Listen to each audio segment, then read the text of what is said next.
Hello there, hope you are doing fine.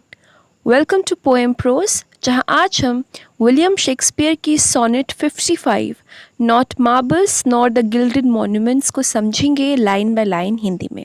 इस famous और widely red sonnet को समझने से पहले हम शेक्सपियर के बारे में कुछ बेसिक फैक्ट्स जान लेते हैं। विलियम शेक्सपियर इतने फेमस हैं कि समझ नहीं आता कि उनके बारे में कुछ बताया जाए। अगर बताया जाए तो हम कितना बताएं। फिर भी हम जान सकते हैं कि इनका जन्म 1564 में हुआ और 1616 में ये नहीं रहे। ये एक ड्रामेटिस्ट और पोएट की तरह मशहूर हैं। इन्होंने रफली 37 प्लेस और 154 सोनेट्स लिखी थी। इन्होंने कुछ लॉन्गर पोएम्स जैसे कि Venus and Adonis, the rape of Lucrece या द रेप ऑफ लुक्रीस भी लिखी थी। शेक्सपियर की सोनेट्स के बारे में कुछ फैक्ट्स जानते हैं।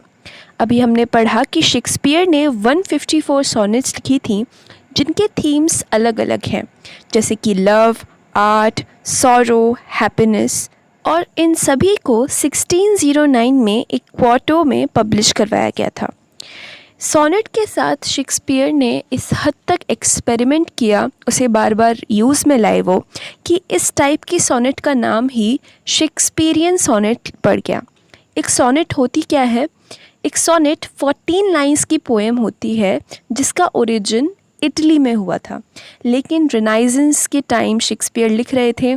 इस वजह से सोनेट धीरे धीरे इंग्लैंड में भी यूज़ होने लगी। तो शेक्सपियर ने जब इस फॉर्म को यूज़ किया तब एक पर्टिकुलर राइम्स की, एक पर्टिकुलर पैटर्न के साथ उन्होंने ये पोएम लिखी। हालांकि शेक्सपियर ने सोनेट को या पर्टिकुलरली इस फॉर्म को इन्वेंट नहीं किया था, उन्होंने इसे परफेक्ट किया था, इसलिए इसे शेक्सपियरियन सोनेट कहा जाता है। शेक्सपियरियन सोनेट 3 क्वाट्रेन्स और एक फाइनल राइमिंग कपलेट में डिवाइडेड होती है, यानी 4 लाइन स्टैंजाज होते हैं इसमें, और अंत में एक राइमिंग कपलेट यानी 2 लाइंस होती हैं जो कि आपस में राइम करती हैं। तो 3 × 4 दैट इज़ 12 और अंत में 2 लाइंस यानी 14 लाइंस की ये पोएम हो गई। इनकी राइम स्कीम भी फिक्स्ड होती है, AB CD CD EF और GG। हम पोएम पढ़ते टाइम भी इसको नोटिस कर सकते हैं। इसमें इयैम्बिक पेंटामीटर जो मीटर होता है उसका पोएट यूज़ करते हैं, यानी पहले एक शॉर्ट सिलेबल फिर एक लॉन्ग सिलेबल, और जो 5 बार ये कॉम्बिनेशन एक लाइन में रिपीट होता है। सोनेट 1 to 126 एक यंग मैन को एड्रेस्ड है, जो कि सोशल जो हिरार्की होती है उसमें सुपीरियर है स्पीकर से। और जो 127 से लेकर 154 जो सोनेट्स हैं वो डार्क लेडी को डेडिकेटेड है। तो ये सोनेट नंबर 55 है, तो ये एक यंग मैन को डेडिकेटेड है, जिसे पोएट या स्पीकर जो है इन सोनेट्स का वो अपने लवर की तरह ट्रीट करता है। ये जो पर्टिकुलर सोनेट है इसका थीम है कि किस तरह जो राइटिंग होती है, पोइट्री होती है, वो बाकी सभी तरह के मेमोरियल्स, मॉन्यूमेंट्स से ऊपर होती है और उन सबसे ज़्यादा जीती है। इस पोएम के फर्स्ट क्वाट्रेन की पहली 2 लाइंस को समझने से शुरू करते हैं। Not marble nor the gilded monuments of princes shall outlive this powerful rhyme. Poet इस पोएम की शुरुआत एक नकारने वाली टोन से करते हैं और साथ ही एक कंपैरिजन भी हमको समझ में आने लगता है। वो कहते हैं Not marble nor the gilded monuments, ना ही मार्बल।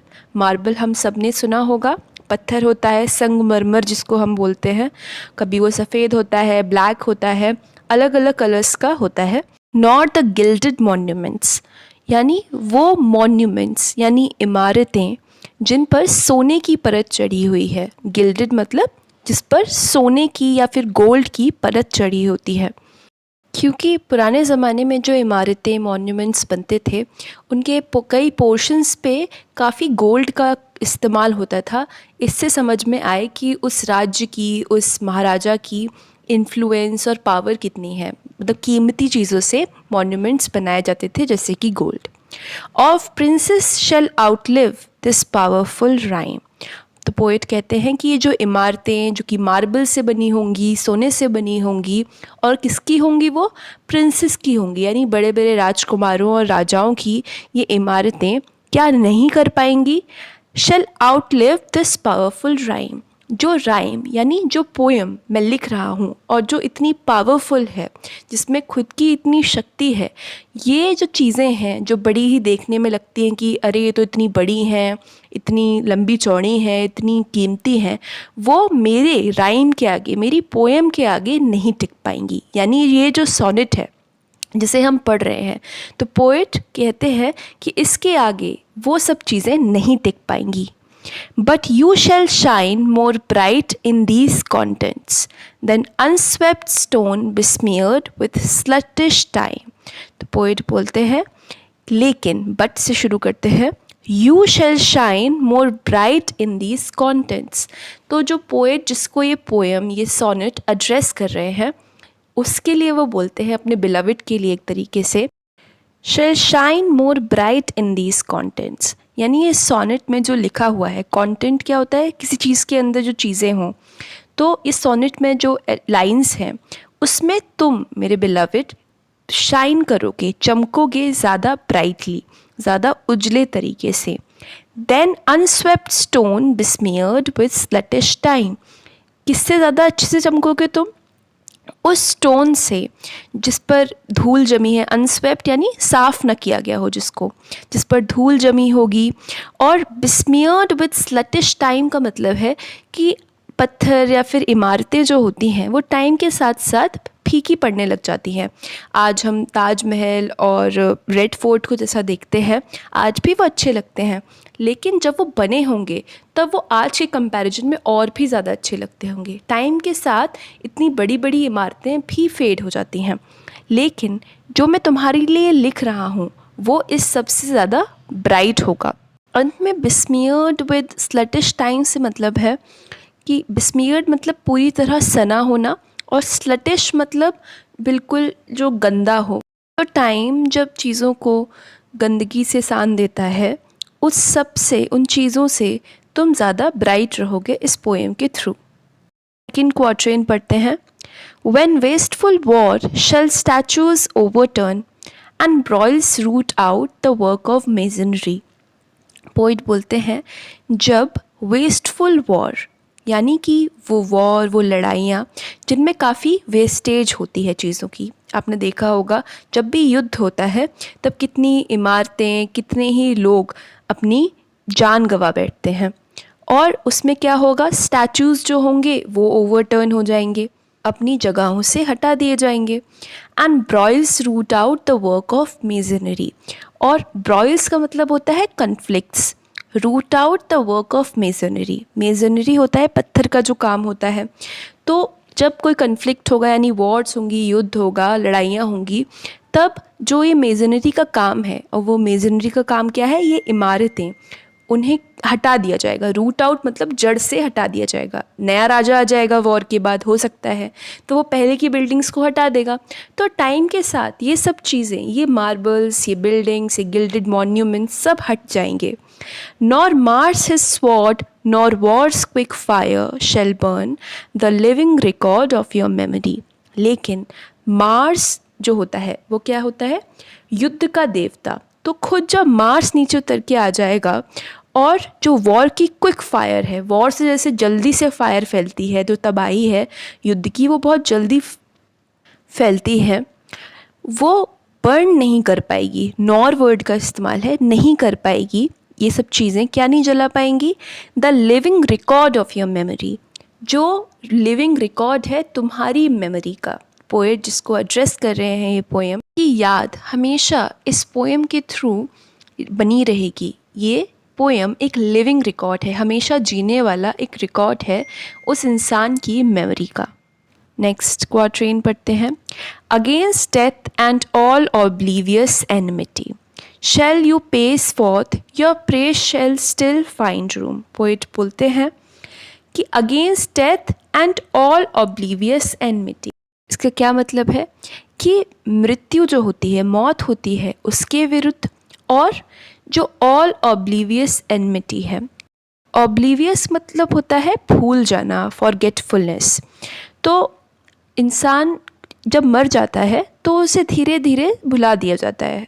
आप नहीं जानते कि 200 साल पहले कौन लोग थे, हम ये तक नहीं जानते कि हमारी फैमिली मेम्बर्स कौन कौन थे 200 साल पहले या 100 साल पहले या 50 साल पहले भी।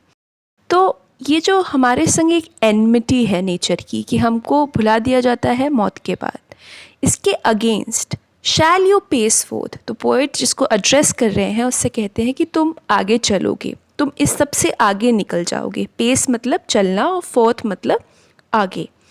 Your praise shall still find room, और तुम्हारी जो तारीफ़ है, प्रेजेस हैं, उसे फिर भी जगह मिलेगी इस सब के बाद भी, डेथ के बाद भी, फॉरगेटफुलनेस के बाद भी, के होने के बावजूद भी तुम जाने जाओगे।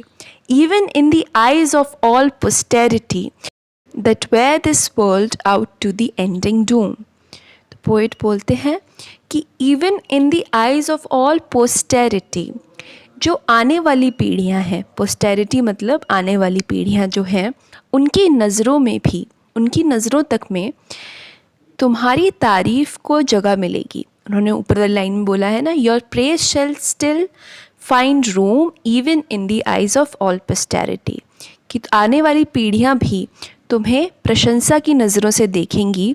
और वो पीढ़ियां कब तक? That wear this world out to the ending doom, और एंडिंग डूम मतलब जब आखिरी दिन होगा इस दुनिया का, तब तक जो लोग होंगे, जो आने वाली पीढ़ियां हैं, वो तुम्हारी प्रशंसा करना नहीं भूलेंगे, इस राइम यानी इस सोनेट की वजह से। लास्ट कपलेट पढ़ते हैं।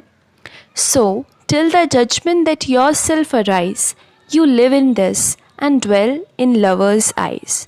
तो पोइट बोलते हैं कि जो जजमेंट का दिन होगा, जजमेंट का दिन एक रिलीजियस वर्ड है, एक रिलीजियस फ्रेज़ है, जिसमें कहा जाता है कि क़यामत का दिन जिसको हम बोलते हैं, कि यहाँ जहाँ पर सबका हिसाब किताब लिया जाएगा और दुनिया अंत हो जाएगी और समय, स्पेस सब कुछ ख़त्म हो जाएगा। तो उस दिन जब तुम फिर से अराइज़ होगे, सब कुछ ख़त्म होकर फिर से तुम अराइज़ होगे, तब तक यू लिव इन दिस, तब तक तुम इस सोनेट में रहोगे, इस पोएम में रहोगे। And dwell in lovers' eyes, और कहाँ रहोगे? ड्वेल मतलब रहना, लवर्स जो होंगे, बहुत सारे प्रेमी जो लोग होंगे, उनकी आइज़ में भी, उनकी आँखों में भी तुम रहोगे। इस पोएम के थीम्स देख लेते हैं। पहला थीम है immortality of poetry and love. जो पोएम होती है, लिटरेचर होती है, और लव यानी प्रेम होता है, वो हमेशा इमॉर्टल रहते हैं, कभी भी मरते नहीं हैं। क्योंकि ये पोएम तो अपने आप में इमॉर्टल है ही, साथ ही जो आने वाली पीढ़ियों में प्रेमी होंगे, लास्ट लाइन में पोइट बोलते हैं, उनके लिए और ज़्यादा रेलेवेंट होगी, क्योंकि पोइट ने भी अपने प्रेमी को ही एड्रेस करते हुए ये पोएम लिखी है। दूसरा थीम है पोइट्री की एटर्नल फ्रेशनेस या न्यूनेस का। जो मॉन्यूमेंट्स होते हैं और जो मार्बल का पत्थर होता है, वो धीरे धीरे टाइम के साथ फेड होने लग जाता है, टूटने लग जाता है, लेकिन पोइट्री वैसी तो रहती ही है जैसा उसे लिखा गया था। साथ ही उसे जितनी बार पढ़ो वो कुछ फ्रेश, कुछ नया देती है, हमेशा कुछ नए विचार हमारे दिमाग में लाती है। और लास्ट जो थीम है वो है the power of an artist. ये पोएम अपने आप में, आज हम पढ़ रहे हैं, आज आप ये वीडियो देख रहे हैं, दैट मीन्स कि पोएट जो करना चाहते थे वो करने में सफल हुए। जो कॉन्फिडेंस उनके अंदर था इस पोएम को लिखते हुए, वो उसमें सफल हुए। साथ ही ये पोएम का थीम भी है, और ये पोएम आज तक बनी हुई है, इससे ये थीम भी साबित हो रहा है कि आर्टिस्ट बहुत ताकतवर होता है, क्योंकि उसकी चीज़ कभी भी फेड नहीं पड़ती। इस पोएम के स्टाइलिस्टिक फीचर्स देख लेते हैं। इस पोएम में पोएट अपनी बात रखने के लिए एक नेगेटिव टोन का यूज़ करते हैं। नेगेटिव यानी बुरी टोन नहीं, नेगेटिव यानी चीज़ों को नकार कर वो अपनी बात रखते हैं, क्योंकि वो कहते हैं कि ना तो मार्बल्स ना गिल्डेड मॉन्यूमेंट्स ऐसा कर पाएंगे। बाद में वो बोलते हैं कि जो डेथ है और जो फॉरगेटफुलनेस है उसके अगेंस्ट तुम जियोगे। तो वो दूसरी जो नेगेटिव चीज़ों को नकार कर वो खुद की बात को आगे रखते हैं। इस पोएम में एलिट्रेशन का यूज़ है, जैसे व्हेन वेस्टफुल वॉर, तो व जो साउंड है वो लगातार रिपीट हो रहा है, तो यहाँ पर एलिट्रेशन हम इसको बोलेंगे। बिब्लिकल रेफरेंस है या फिर रिलीजियस रेफरेंस है डूम या जजमेंट डे को लेकर जो पोएट बात करते हैं, क्योंकि क़यामत का दिन एक रिलीजियस कंसेप्ट है। रेफरेंस है रोमन माइथोलॉजी का भी, क्योंकि मार्स गॉड जो है वो एक रोमन देवता है, तो रोमन माइथोलॉजी को भी पोएट रेफ़र करते हैं इस पोएम में। तो ये थी विलियम शेक्सपियर की sonnet not marbles not the gilded monuments. अगर आपको इस वीडियो से इस सोनेट को समझने में हेल्प मिली हो तो वीडियो को लाइक ज़रूर करें, चैनल को सब्सक्राइब करें ताकि मंडे टू फ्राइडे आने वाली अपडेट से आप टच में रहें। फ्रेंड्स के साथ शेयर कर सकते हैं। कमेंट कर ज़रूर बताएं कि आगे आप कौन से टॉपिक्स पर इस चैनल पर वीडियो देखना चाहते हैं। अगर आपका एग्ज़ाम है तो all the very best and most importantly take care of your family, friends and yourself.